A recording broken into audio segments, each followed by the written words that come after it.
She only wanted to escape for one night. Escape from the father who never listened to her, from the village that silently judged her. But when Claire was found unconscious in the snow, in the arms of a man who lived isolated from the world, what began as survival became a sentence. Forced to marry him to restore her honor, no one could have imagined what would truly unfold within that cabin, least of all, her.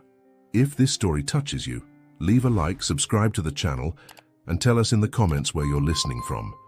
Your support helps us continue bringing stories that warm, even in the coldest of winters. The wind howled through the trees like a wounded animal, furious and relentless. Snow fell in thick, blinding sheets, covering any trace of a path or direction. The village of Holleridge had warned its residents to stay indoors, but Claire Montgomery had not listened.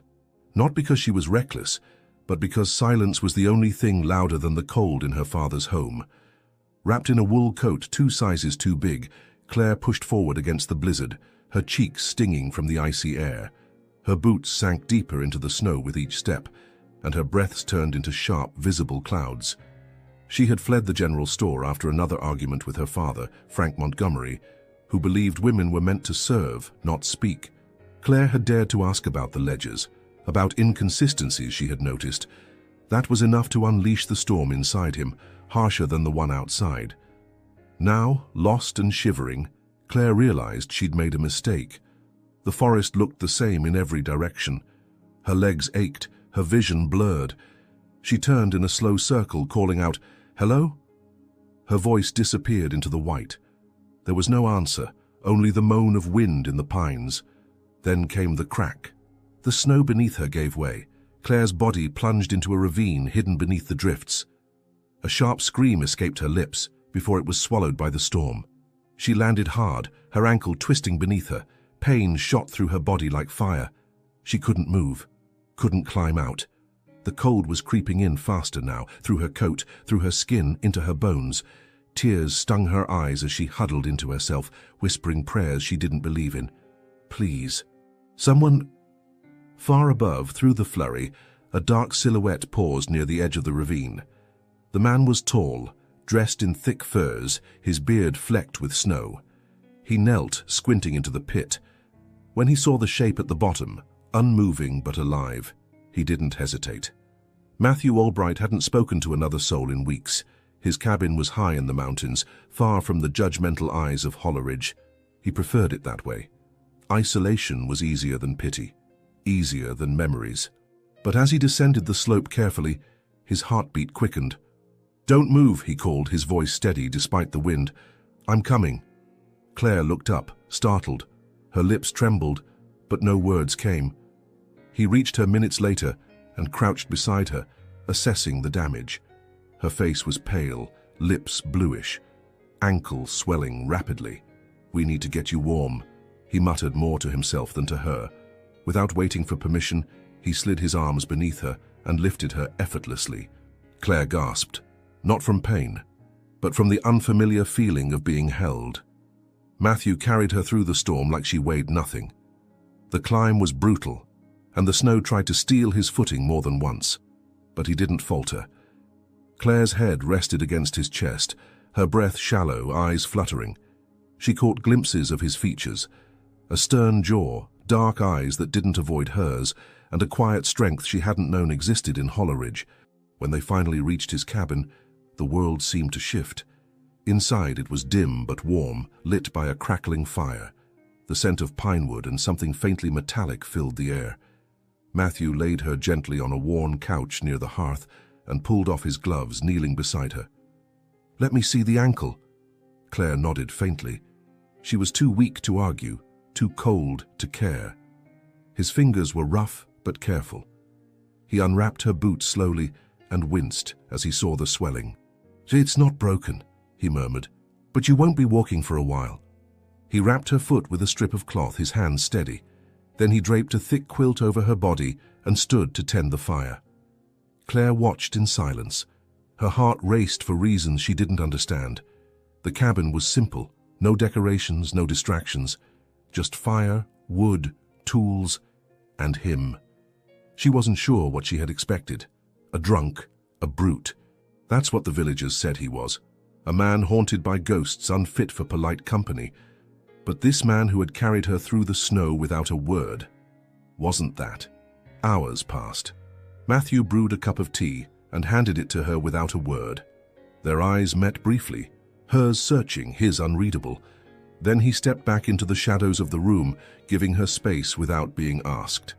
That night, Claire lay beneath the quilt, listening to the crackle of firewood. Matthew had retreated to the far corner, sitting in a chair with a book he didn't seem to read. The storm raged on outside, but inside there was only silence. And in that silence, something shifted. It wasn't comfort, not yet, but it also wasn't fear. When morning came, the snow had blanketed the world in stillness. Claire's ankle throbbed, but her heart was steady. She opened her eyes and saw Matthew by the window, gazing out with a distant look, one hand resting on the frame. He didn't turn when he spoke. "You should rest, it's not safe to leave yet." "I know," she whispered. Her voice was hoarse. "Thank you for saving me." He looked over his shoulder, nodded once, and turned back to the snow. No apology for the silence, no explanation for the solitude. But maybe, just maybe, that was the language he spoke. And maybe, she thought, that would be enough. For now. By the time the blizzard finally eased and the path to Hollowridge cleared, 2 days had passed. 2 days in which Claire remained in Matthew's cabin, not by choice but by necessity. Her ankle still throbbed, though the swelling had begun to ease. The fire had never gone out, and yet, between the warm walls of the cabin, the silence lingered like unspoken fog. Matthew didn't pry. He barely spoke at all.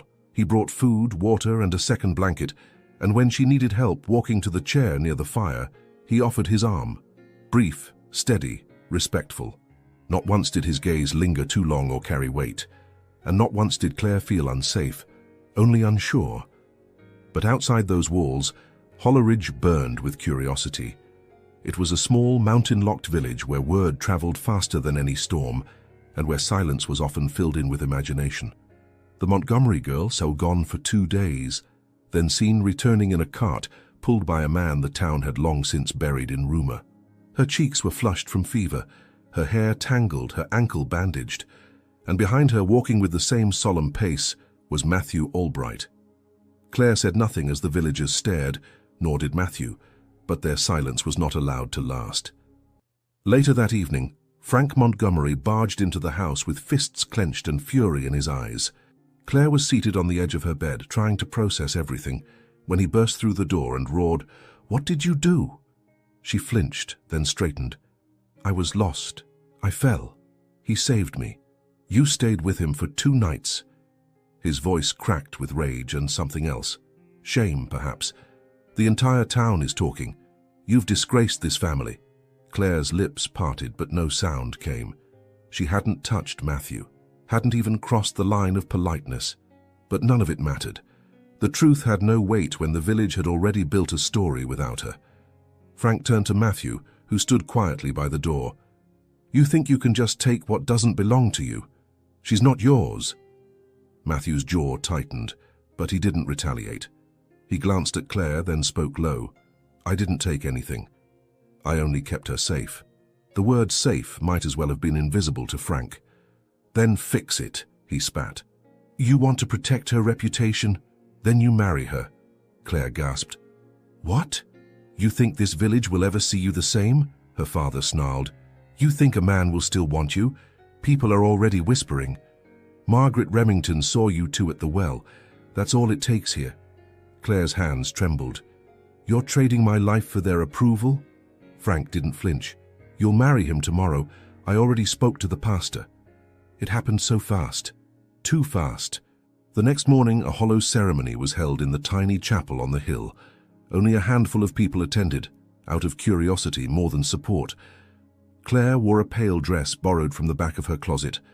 Her hair was pinned back by her mother in silence. No music, no celebration, only murmurs behind gloved hands and eyes that refused to look at her with compassion. Matthew stood beside her, solemn as ever. He hadn't spoken since the arrangement was forced, and when the pastor asked if he accepted the union, He said yes with the kind of voice that wasn't warm but not cold either. More like surrender. Claire, when her turn came, said yes too. Not because she wanted to, but because in Holleridge, choices came with consequences too heavy for a woman to carry alone. The moment the ceremony ended, Matthew offered his hand. Claire took it, unsure if it meant anything at all. They returned to the cabin together, this time not as strangers, but not yet as husband and wife either. Claire sat on the same couch where she had healed days ago. The fire crackled, the silence now heavier.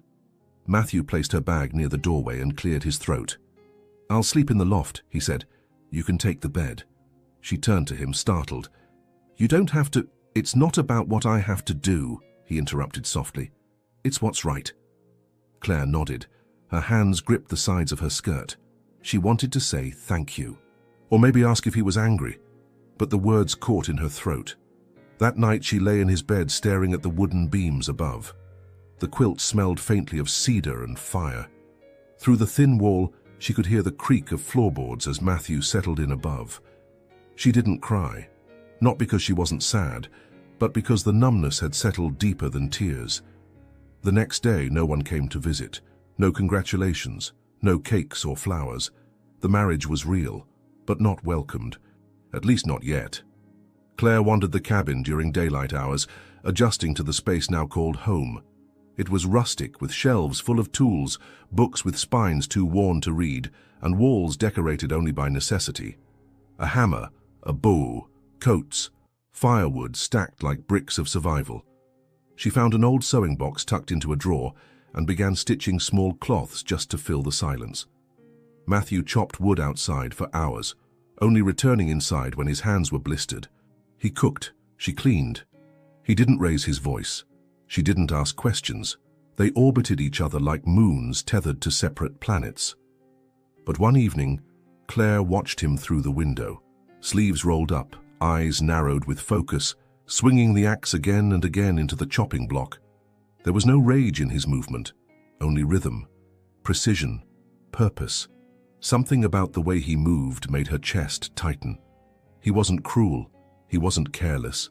He just didn't know what to do with her presence, and perhaps neither did she.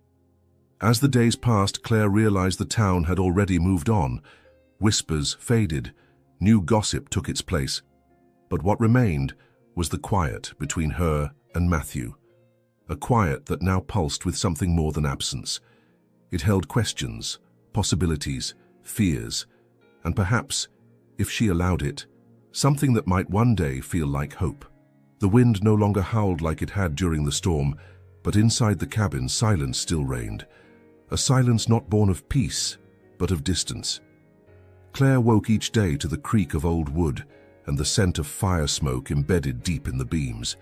The mornings were grey, the afternoons were quiet, and the nights were long. Matthew rose early, before the sun, leaving the warmth of the loft with the practiced stealth of a man used to solitude. Claire often heard his footsteps as he crossed to the hearth, lit the fire and left to gather wood or hunt. He rarely spoke unless necessary, a word here, a nod there. His presence was not threatening, but neither was it warm. He moved like a man haunted by discipline and memory, not desire or companionship. Claire tried to fill the space he didn't touch. She kept the floors swept, the few dishes clean, and the fire burning. She found a rhythm in the mundane, chopping vegetables with borrowed patience, organizing the shelf with herbs, even washing linens by hand in a basin by the window. But every task only reminded her of how little she belonged. The cabin wasn't large, but it held a weight she couldn't explain. There were no personal trinkets, no laughter trapped in the walls, only the strict geometry of survival. A coat hung with precision, knives aligned, boots always turned the same way. It wasn't a home, it was a structure of control, and she was a guest too polite to breathe too loudly. There were moments, though, that broke the stillness. One morning, she found a book left open on the table, a volume of poetry, surprisingly delicate. The page was marked with a folded leaf, dried and golden. She didn't dare ask if it was meant for her, but that night, she placed the book gently back where she had found it, careful not to disturb the page. Matthew said nothing. Yet the next day a second book appeared beside it. They never spoke of it, but the pages became part of their quiet language. At night, she lay under his quilt, listening to the wind press against the windows. Sometimes she could hear him upstairs, a chair creaking, the floor shifting beneath his weight, a cough muffled into his arm. That simple knowledge that someone else breathed in the same space kept her from crumbling. But it also reminded her of the boundary between them. One evening, as the snow fell gently outside, Claire gathered the courage to ask the question that had weighed on her since the wedding. They sat at the small table, bowls of stew between them, steam rising in the dim light. "Why did you agree?" she asked, her voice soft but steady. Matthew paused, spoon halfway to his lips. He didn't look at her. "Would it have mattered if I hadn't?" She swallowed. "To me it would have." Silence again. But this one felt sharper, thinner, like it could cut skin. After a moment he set down the spoon. "You didn't deserve what they were saying." Claire looked down at her hands. "That's not the same as wanting to marry someone." Matthew's voice lowered. "It was the only way I could protect you and that they'd accept." She didn't know what hurt more, the honesty or the resignation behind it. And yet, there was no anger in his words, no bitterness, just truth, laid bare like everything else in that cabin. The days continued, each one blurring into the next. She found small things to hold on to, the way he always left her the corner piece of bread, which she preferred. The time he gently added a second log to the fire before going to bed, as if he knew she sometimes woke cold, the way he handed her tools silently when she mended the stitching on a curtain, watching from the shadows. These weren't grand gestures. They weren't declarations. But in a place where no one else saw her, these quiet acknowledgments became the faint outlines of something she didn't dare name. Then came the snowfall that trapped them for 3 days. The wind rose again, and the trail disappeared completely. For 72 hours they were cut off from the world. No contact, no outside voices, no escape. Claire felt the weight of the cabin even more deeply during that time. The air seemed thicker, the silence more pressing. They shared every meal, every space, yet neither spoke of the wedding, of what came next, of what this was. One night during the storm, Claire sat by the window, watching the snow pile higher than the windowsill. "You ever think about leaving this place?" she asked.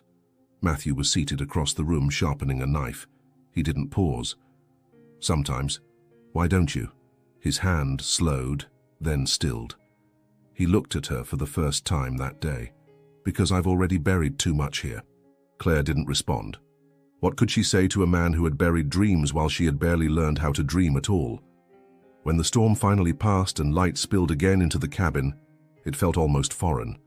Claire stood at the doorway, breathing in the crisp air, and for a moment she imagined running, back to Holleridge, back to the life that at least had boundaries she understood. But something kept her still. Not duty, not obligation. Curiosity, perhaps. The kind that grows in the cracks of silence, in the gaps between footsteps on wooden floors.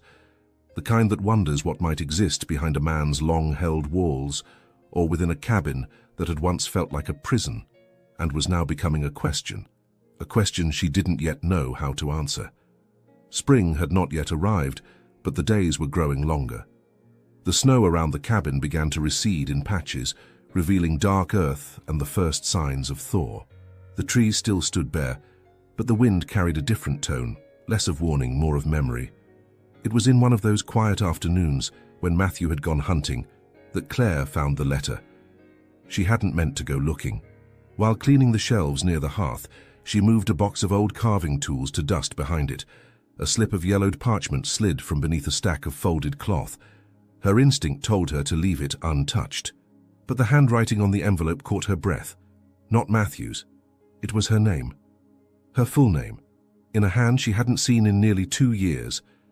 Claire Evangeline Montgomery. Her fingers hesitated.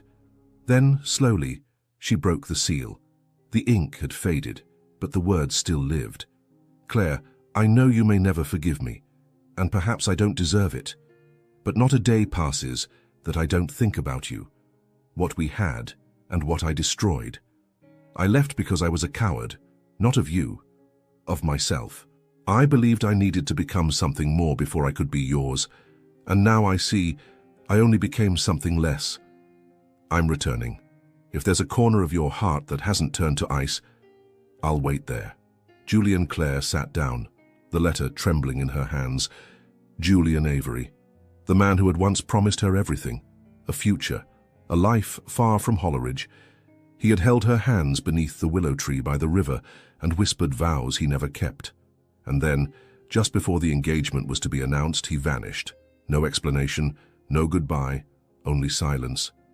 Until now. She folded the letter slowly, carefully, and placed it on the table. Her pulse beat hard beneath her skin. That old ache, the one she thought time had dulled, pulsed again in her chest. Later that evening, Matthew returned, his boots leaving traces of wet soil across the wooden floor. He carried 2 rabbits and laid them on the table, his hands red from the cold. Claire didn't mention the letter. She couldn't. Not yet. That night she sat alone by the fire, Julian's voice echoing in her mind. He was coming back, and with him, the part of her past she had never fully buried. When the knock came 3 days later, it was like a breath she didn't know she'd been holding. Matthew looked at her from across the room, his expression unreadable, then crossed to the door. He opened it with quiet caution. There, standing with a travel coat and polished boots dusted in snow, was Julian Avery. He looked sharper than before, more angular, well-dressed, confident in that rehearsed, effortless way. His eyes searched the room until they landed on her. "Claire," he breathed. She rose slowly, her hand trembling near her side. "Julian, I came to—" Matthew stepped aside, not blocking the door, but not leaving it either. His presence filled the space with quiet gravity. Julian's voice softened. "Could we talk? Alone?" Claire looked at Matthew, who met her gaze without resistance. He nodded once and turned toward the back room, leaving them standing in the silence of flickering firelight. Julian stepped closer. "You look different. So do you. I see you've built a life here." His tone tried to be neutral, but the edge was visible. She didn't answer. He looked at her more intently. "Claire, I made a mistake. A terrible one. But I'm here now. I've built something. A business. Her name. I can give you what you always deserved. We don't have to pretend anymore. You don't belong here." Her jaw tensed. "You mean I don't belong with him? You belong with someone who knows your worth." She took a long breath, her heart racing not with affection but with anger. "Do you think worth comes with a bank account?" Julian looked slightly taken aback. She stepped past him, slowly. "You didn't just leave me, Julian. You erased me. For months I was a ghost in my own home because of what you did. Do you know how that feels?" He opened his mouth, but she held up a hand. "You think I stayed here because I was forced?" Her voice shook now, but it wasn't weakness, it was clarity. "Maybe in the beginning. Maybe even now I'm still trying to understand what this all means. But I know one thing. Matthew never promised me anything. And yet, he never left." Julian's voice dropped. "You're choosing this life? A cabin in the woods with a man who barely speaks?" "I'm choosing the truth," she said, eyes shining, "even when it's quiet." He exhaled slowly. "You've changed." "I hope so." Julian looked at her one last time, then nodded, his expression unreadable. "If you ever change your mind—" She cut him off with a gentle but final shake of the head. He left without another word. Claire stood at the door for several minutes, staring into the dusk. Her hands were still trembling, but her heart felt strangely steady. Matthew emerged from the back room, slow and quiet.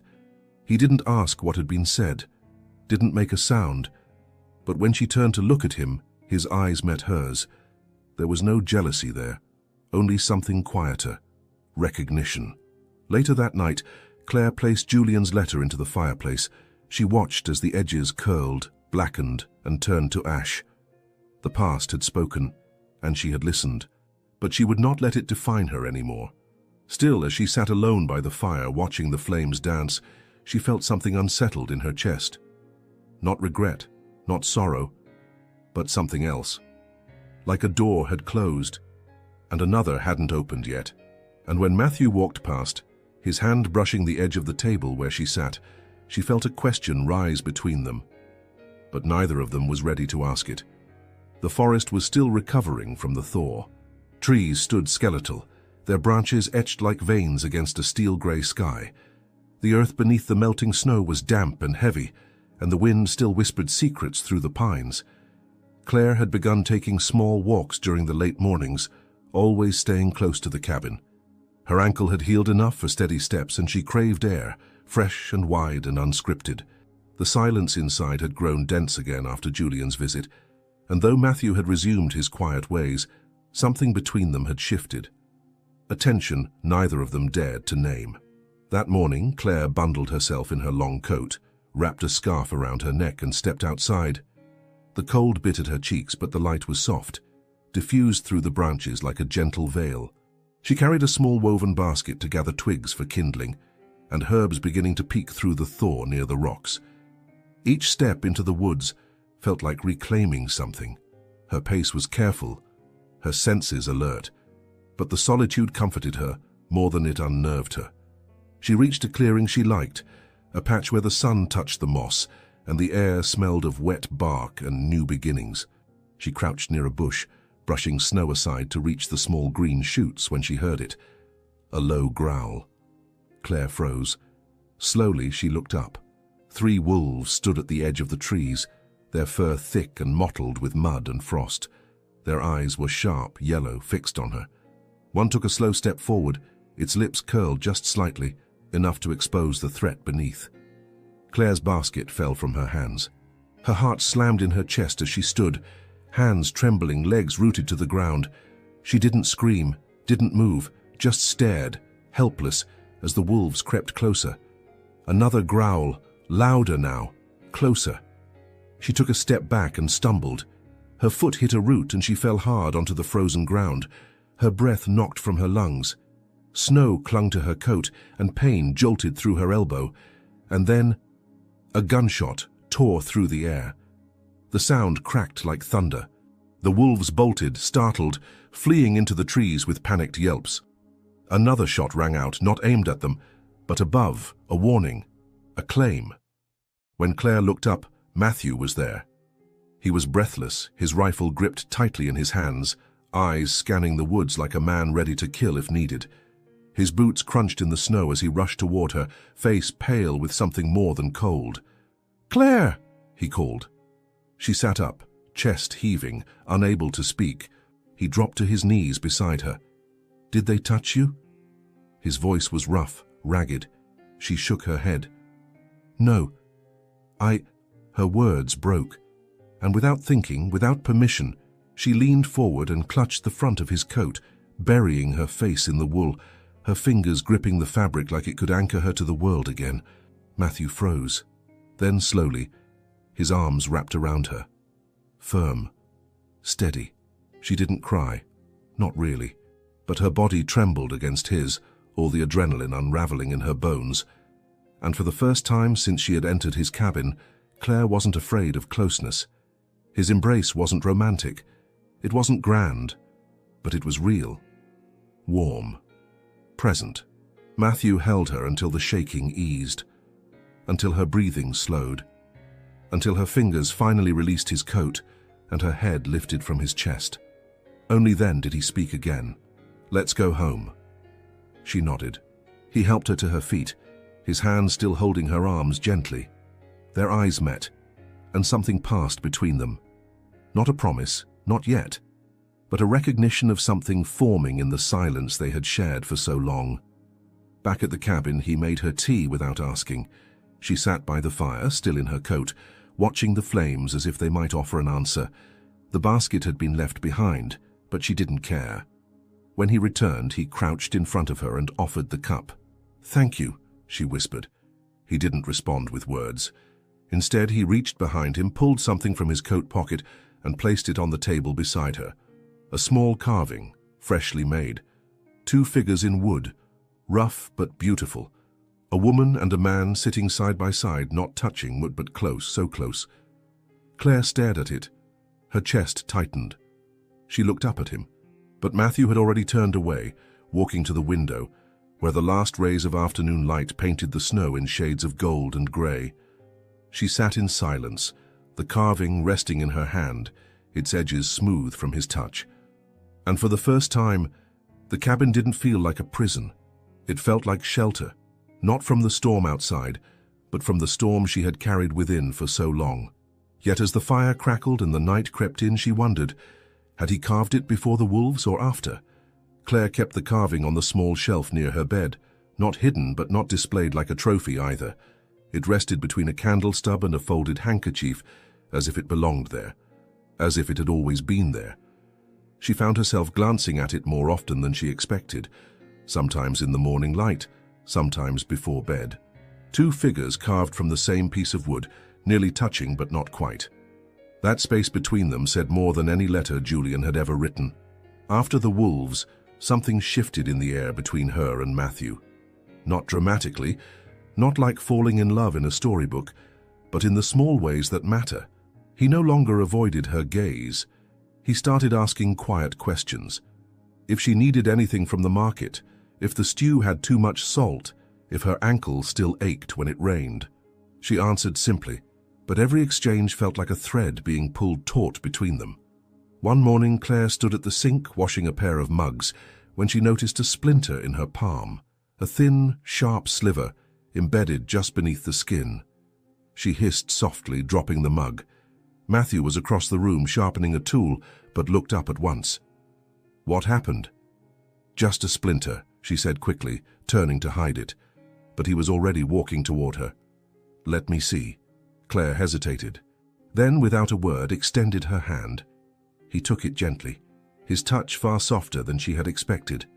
His fingers were warm and calloused, firm yet cautious, as if he feared causing her more pain. It's deep, he muttered, squinting. You'll need it out. He retrieved a small blade from the table, sharp, clean, and pulled a stool closer. Sit. She obeyed, heart thudding louder than it should have. He knelt in front of her, one hand holding hers, the other maneuvering the blade with precision. The pain was brief but sharp. Claire flinched. His thumb brushed over her wrist, not to soothe exactly, but to anchor. It's out, he murmured after a moment. He dropped the tiny splinter into a tin dish and reached for a strip of cloth. Without needing to ask, he wrapped her palm carefully, knotting it at the base of her hand. Thank you, she whispered, eyes lingering on his face. He didn't reply, but he didn't pull away either. His hand remained resting lightly over hers, not possessive, not hesitant, just present. They stayed like that for a few seconds too long. Then, as if some invisible signal passed between them, he stood and stepped back. Later that evening, Claire was reading by the fire when she heard soft, measured knocks outside the door. She opened it to find Margaret Remington standing there, wrapped in furs, her mouth tight, eyes scanning every detail of the cabin behind Claire's shoulder. Good evening, Margaret said without warmth. Mrs. Remington, Claire nodded politely. Can I help you? I thought I'd come by to see if you were settling in. Her tone was more accusation than concern. Claire stepped outside to avoid giving the woman the satisfaction of peering inside. I'm well, thank you. Margaret sniffed. There's word that Julian Avery is back in town. Claire didn't flinch. I heard. Margaret's eyes narrowed. You know, Claire, it's never too late to correct a mistake. Claire raised her chin. What mistake? Margaret blinked.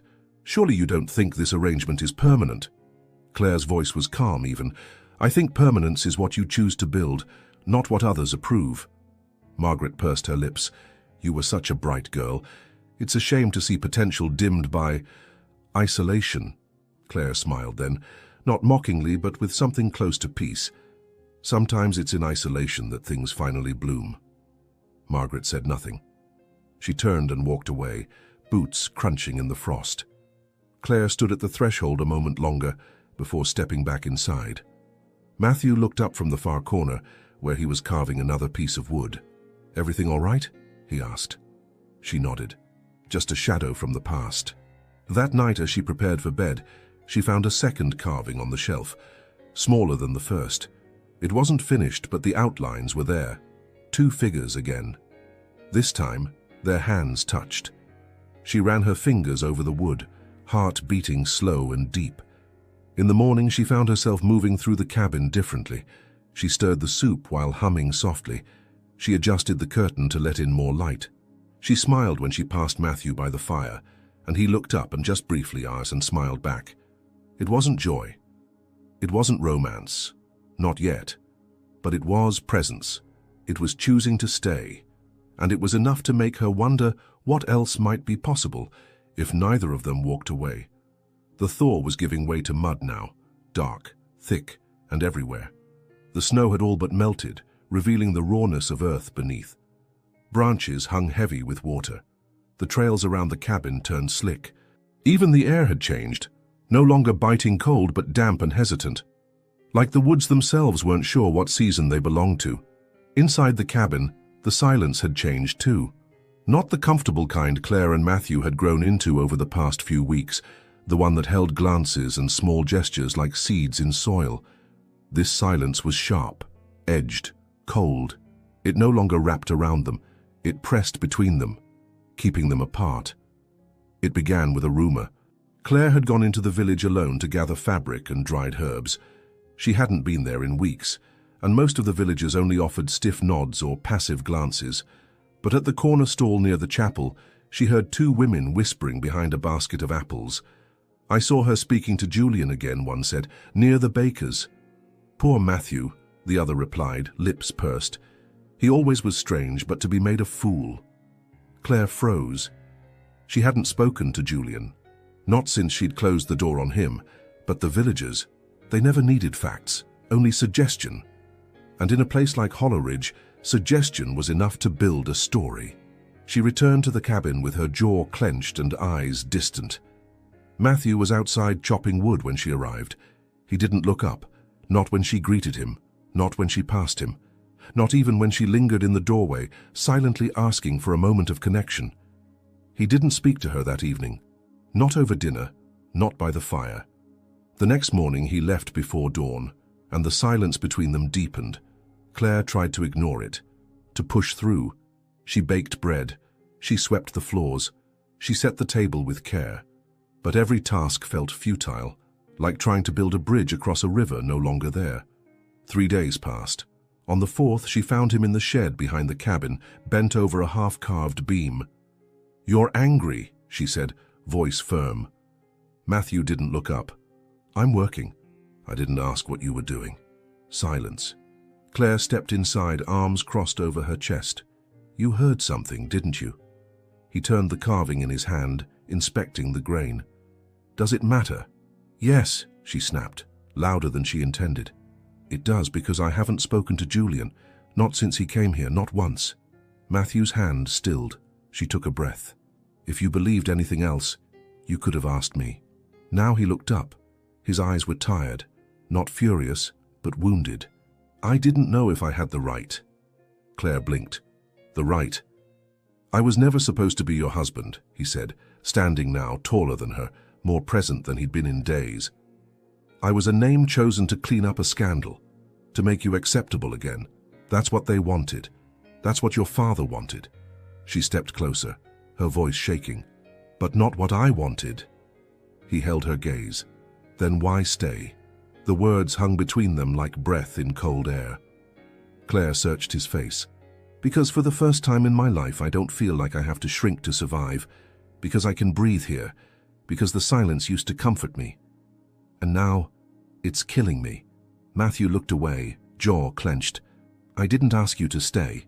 "No," she whispered, eyes welling. "But you started making space for me, and I started to believe it meant something." He ran a hand through his hair, exhaling hard. "I don't know how to be this, Claire. I don't know how to trust that what's in front of me won't disappear." Her voice softened. "Then say that, say anything, but don't punish me for shadows that don't belong to me." The shed was still. Only the soft sound of wind through the slats filled the pause. Matthew took a slow step toward her. "I didn't mean to punish you," Claire nodded, "but silence can be cruel too." He lowered his head, eyes shadowed. "I've only ever known how to endure things, not how to build them." She lifted a hand, not to touch, not yet, but to make him look at her. "You saved my life," she said, "and then you gave me something even harder to find. Stillness. But if we keep pretending this marriage is just circumstance, we'll kill whatever good is trying to grow here. He didn't answer, didn't promise, didn't reach for her, but his breathing shifted, like something inside him had finally cracked open. And Claire, heart pounding, took one quiet step back. "Don't let their rumors shape our truth," she said. She turned and left the shed, her boots sinking into the wet earth. Back inside the cabin, the fire had died down to embers. She sat alone, the warmth barely reaching her. On the windowsill rested the second carving he had made, the one where the figures touched. She stared at it, and for the first time she wondered, would he finish it, or let it remain incomplete? The rain came without warning. Not a soft drizzle, but a relentless downpour that swept over Holleridge like an unexpected apology from the sky. The ground, still tender from snowmelt, gave way easily. Mud swallowed footprints. The roof of the cabin groaned beneath the weight of the storm. Claire had just finished stacking herbs near the pantry when the first leak appeared, a single drop on the wooden table, then another, then 5. Within moments, a thin stream of water slid from the corner of the ceiling, following the beam down like a cold thread. Matthew was already pulling on his coat when she called his name. "The roof," she said. "I know." No hesitation, no debate, just movement. They both stepped out into the storm, boots sinking into the earth, shoulders hunched against the cold. Matthew carried a tool bag over one shoulder. Claire held a tarp in her arms and followed him silently around the cabin. Water poured in steady lines from the eaves. The sky above was an endless curtain of grey. The wind slapped against them like a living thing. "We need to cover that corner first," Matthew shouted over the rain, pointing to a section above the chimney. Claire nodded. Without asking, she climbed the ladder after him. The roof was slick, the tiles untrustworthy. Claire's hands gripped the wooden slats like lifelines. Matthew steadied her with one firm hand on her arm before reaching to secure the tarp. Together they moved with the silent rhythm of people who no longer needed instructions to understand one another. At one point she slipped, just slightly, and her palm scraped against a rusted nail. She hissed, pulling back, blood rising in a thin red line. Matthew noticed immediately. "You're hurt." "It's nothing," she said, but he was already reaching for her hand. Still on the roof, still in the rain, he pulled a cloth from his pocket and pressed it gently to her palm, shielding it with his own fingers. The moment stretched between them, water dripping from their clothes, wind curling around their ears, the sky watching in silence. They finished the work in near darkness, the storm tapering just enough for them to finish tying down the last corner. By the time they climbed down, they were soaked, shivering, but the leaks had stopped. Inside, Matthew built the fire higher, and Claire peeled off her coat, her hands still trembling slightly. "Sit," he said, quieter now. She obeyed. He knelt in front of her again, a scene not unlike the one days before, but this time her scraped palm rested in his lap without resistance. He cleaned the wound carefully, wrapping it with fresh cloth. His fingers moved slowly, deliberately. "You didn't have to come up there," he murmured. "I know," she said softly. "But you didn't have to do any of this either." He paused, looked up. Their eyes locked. Neither of them smiled. But something else passed between them, steady, grounded, like roots finding soil again. That night, they ate in silence, but it was a silence reborn, less wounded, more shared. Claire reached for the bread before he offered it. He poured her tea before she asked. A kind of choreography had begun between them, wordless but precise. After dinner, she found him near the hearth sanding a new block of wood. She didn't speak. She simply sat nearby, sewing a patch into one of the quilts. The hours passed without drama, without confession, just two people occupying space together. Not as strangers, not quite as lovers, but something in between. Later, as she rinsed her hands at the basin, Claire noticed her bandaged palm trembling, not from pain, but from the echo of his touch. Not possessive, not tender, just present. The storm raged outside, but the cabin, for the first time in days, felt still. Before bed, she paused at the windowsill where the carving rested. It hadn't changed, The hands still touched, but tonight it looked different. Not because the figures had moved, but because she had. She turned off the lamp, the flame dimming to a soft glow, and for a moment she wondered, was this what rebuilding looked like? Two quiet souls repairing a roof in the rain, and something unspoken between them, holding just as steady. The village hadn't changed. Not really. The same crooked signs swayed above doorways. The same stone paths cut through Holleridge like scars, and the same glances followed Claire as she walked alone through the market square. But Claire had changed. She walked differently now, not faster, not louder, but firmer. Her shoulders didn't fold inward anymore. Her chin didn't tilt down to avoid gazes. She didn't scan the road for judgment. If they were watching, let them. If they whispered, let them use her name. It no longer held shame, only truth. Her father was sick. That was why she had returned. She carried a jar of salve and dried elderflower tea in a basket tucked against her arm. His condition wasn't critical, but the fever had left him too weak to rise from bed. She hadn't seen him since the day he forced her into marriage. But when the message arrived from a neighbor asking for help, she had felt only stillness in her chest. Duty no longer ruled her, but compassion still lived there. She knocked once before entering. The house smelled the same, sawdust, leather, and something faintly bitter. Her mother nodded from the chair beside the bed, eyes tired. Frank Montgomery lay beneath blankets, thinner now, the weight of his convictions lost in sweat and silence. Claire set the basket down and pressed a damp cloth to his forehead. He opened his eyes, blinking slowly. "You came," he rasped. "I'm not here to argue," she said. "Just to help."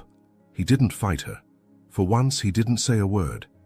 She stayed only as long as needed, then stepped back into the world that had once devoured her. But this time, she didn't walk fast. She let herself move through the heart of Holleridge, and that's when she saw him. Julian stood near the bakery, perfectly groomed, laughing at something the baker's daughter said. He looked out of place here, even more than he had years ago. Too polished, too rehearsed. When he noticed Claire, the smile faltered, and he stepped forward. "Claire?" She stopped, but didn't approach. "Your father's sick," he said, as if trying to find the right tone. "I heard. I know, I was just there." Julian's eyes searched her face. "You look different." "So they keep telling me." He hesitated. "I meant what I said before, about making things right." She tilted her head. "What would that look like for you? Undoing what's already been lived?" "No," he said carefully, "but building something better, with someone who truly values you." She almost laughed. Not out of cruelty, but realization. "You had that chance, Julian. You threw it away." "I made a mistake." Claire nodded. "And I learned from it." A few villagers had paused nearby, pretending to browse vegetables. She felt their eyes, their breathless curiosity, but this time it didn't shake her. Julian reached into his coat and pulled out a letter. "Just read it. 1 page. That's all I ask." She didn't take it. Behind her, the bell above the general store jingled. Claire turned and saw Margaret Remington stepping out, wrapped in her usual mink and self-righteousness. Her eyes narrowed at the scene before her. "Of course," Margaret said. "A public spectacle again." Claire straightened. "Not a spectacle, a conversation. With the man you once promised to marry, while another wears your ring." Claire didn't respond immediately. She looked at Julian, then at the villagers now gathering without subtlety. Then she stepped forward.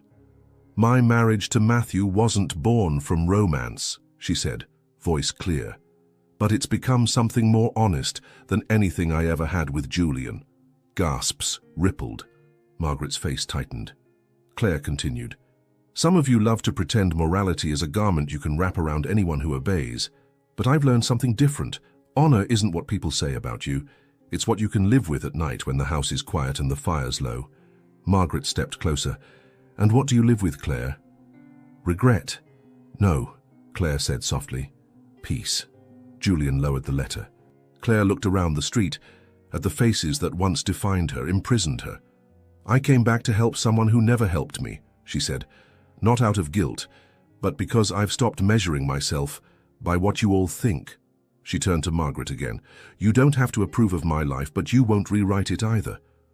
Margaret's lips parted, but no words came. Claire nodded once. "Good day," and she walked away. Not with dramatic flair, not with applause, just calm. As she passed the blacksmith shop, a woman brushed past her and whispered, "Thank you." Claire turned, surprised.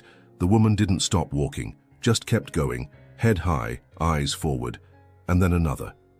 A young girl near the weaver's stand looked up from her apron and gave Claire a small, almost hidden smile. Something had changed, not in the town, but in the way she stood inside it. When she returned to the cabin, the sun was sinking behind the ridge.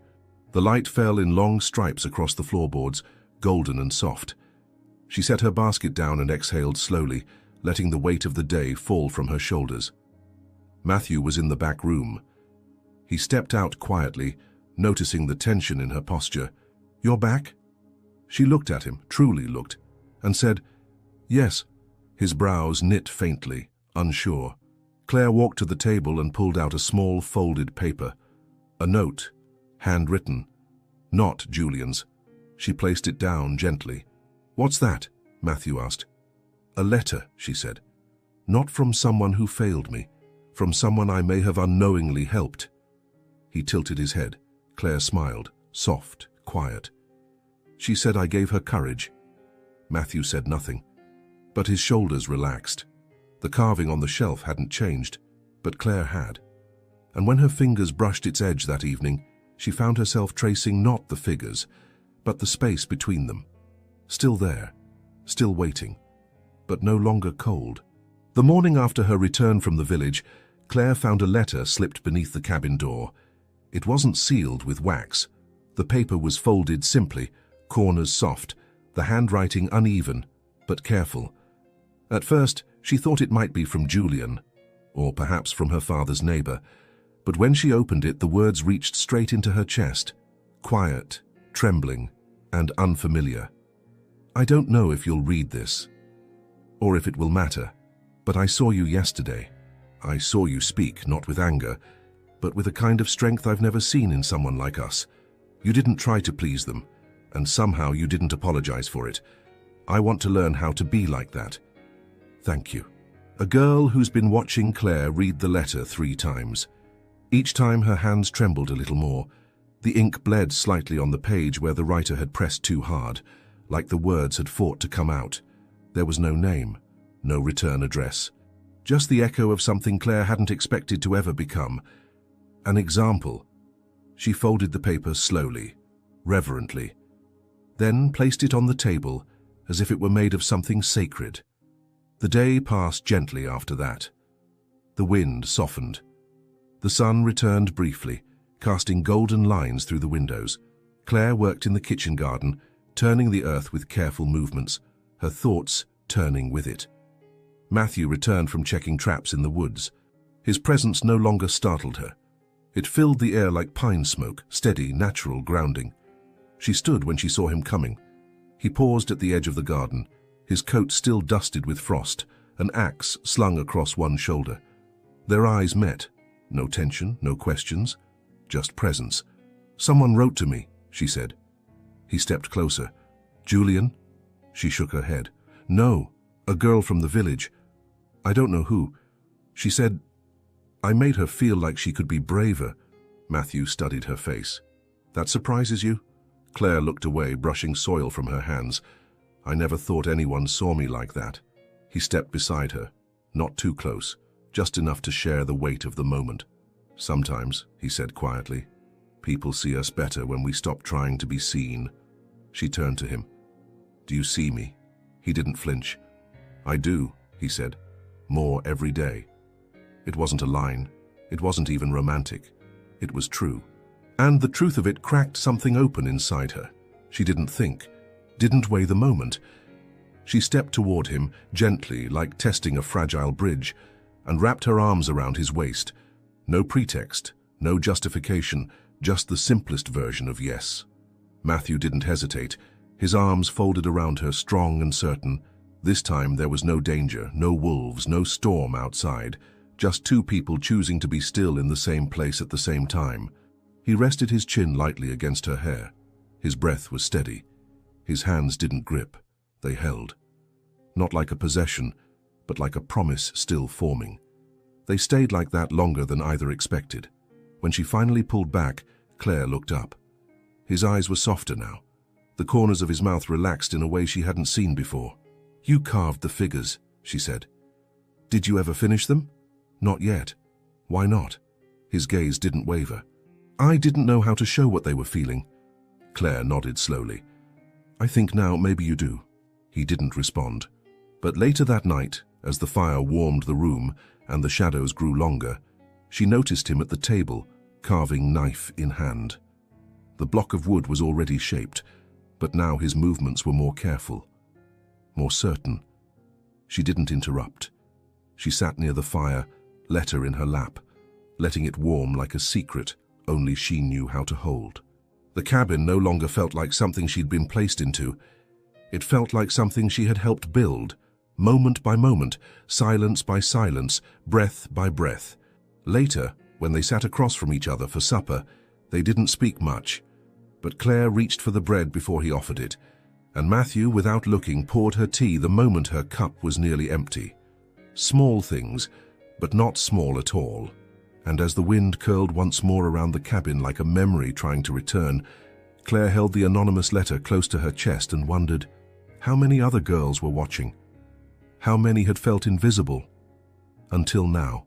Time passed in its quiet, deliberate way. The snow returned once more, but this time it didn't bring fear. It came like a memory, softer, less intrusive. The cabin, which had once held silence like a cage, now carried it like a song, a rhythm of breathing, of daily gestures, of hands brushing in passing, of voices low but present. Claire woke before the sun most mornings. Her feet hit the wooden floor with quiet certainty. She no longer questioned whether she belonged. She simply did. She moved through the rooms as if they had always known her shape. The space bent around her, not out of obligation, but welcome. Matthew built new shelves that spring, not because they needed them, but because he wanted to see her books lined up properly. He carved wooden hooks by the door for her scarves, a stool for her garden boots, a bench for mornings by the fire. They never spoke of these things, they just became part of the house. And then, one quiet afternoon, Claire told him she was with child. He didn't speak at first. He only stepped forward and placed a hand on her waist, then rested his forehead gently against hers. She closed her eyes, and when he whispered, "You're not alone," the words didn't echo in the cabin, they landed. That summer, Matthew planted a garden behind the cabin, rows of herbs, tomatoes, beets, carrots. Claire worked beside him, hands in the dirt, belly slowly rising with new life. She laughed more, not loudly but often. She told stories while they weeded, sometimes about her childhood, sometimes about nothing at all. He listened. Always. The baby was born in the fall, a boy with eyes as dark as Matthew's, and a cry that pierced the dawn. They named him Elias. Claire held him with the tenderness of someone who had once been held in silence, and now knew the power of presence. Matthew cried that night, just a little, just once, and never said a word about it. The seasons turned. The second child came 2 years later, a girl with fierce lungs and Claire's softness. They named her June. After the first month, Claire remembered smiling without caution. The garden grew, the shelves filled, and the townspeople, little by little, changed their tone. At first, they came with hesitation. A neighbor asking for help, mending a torn shawl. A man requesting advice on herbs for sleep. Then came bread shared in baskets, invitations to village gatherings. Claire declined the first few. Then one day she didn't. She went. Matthew stayed home with the children. When she returned, her cheeks were red from the cold and from something else. Warmth, familiarity. A sense that she was no longer someone they merely tolerated, but someone they could learn from. One afternoon, Margaret Remington herself arrived at the garden fence. She didn't enter, just stood there, gloved hands folded, eyes scanning the rows of lettuce and thyme. Claire looked up from where she knelt, June babbling beside her. "Mrs. Remington," she greeted calmly. Margaret didn't answer at first. Then, finally, "The time's coming in strong this year," Claire nodded. "It responds to patience." A pause. Then Margaret asked quietly, "And what of forgiveness?" Claire looked at her for a long time, and then said, "It responds to honesty." Margaret said nothing more. She left. But she never spoke ill of Claire again. Inside the cabin, the changes were quiet but deep. Matthew still carved. Only now the figures had multiplied. One on a bench, arms around a child. Another planting seeds. A third, two adults standing side by side. Hands not just touching, but interlaced. Claire found them tucked in corners, on shelves, on the mantel. A silent love letter in wood. She never asked when he made them. She only dusted them gently, as one would a memory worth keeping. On warm nights, they sat on the porch, their children playing near the edge of the trees. Claire would lean her head on Matthew's shoulder. He'd rest his hand over hers.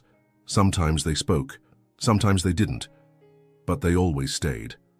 One evening, Elias fell and scraped his knee on a rock. Claire rushed to him, but Matthew got there first. He knelt, checked the wound, then lifted the boy into his arms. "It's all right," he murmured, brushing dirt from the boy's cheek. "I've got you." Claire watched from a few steps away, her chest full, not just with love, but with the realization that somewhere between winter and now, Matthew had become more than a husband, more than a provider.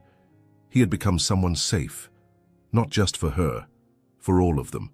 And in the quiet that followed, Claire returned to her seat, eyes glistening, because she knew the life they had was not loud, not extraordinary, but it was real. It was steady, and it had been built not on the ruins of what was forced, but on the choices they had made, one breath, one kindness, one carved figure at a time. And yet, as the evening sun dipped below the horizon, painting the sky in pink and fire, she felt something stir inside. Not doubt, not worry, just a question, one that had waited long enough to be asked. And tomorrow, she would ask it. The first snow returned in late November, not as a storm this time, but as a whisper, delicate flakes floating down like quiet blessings.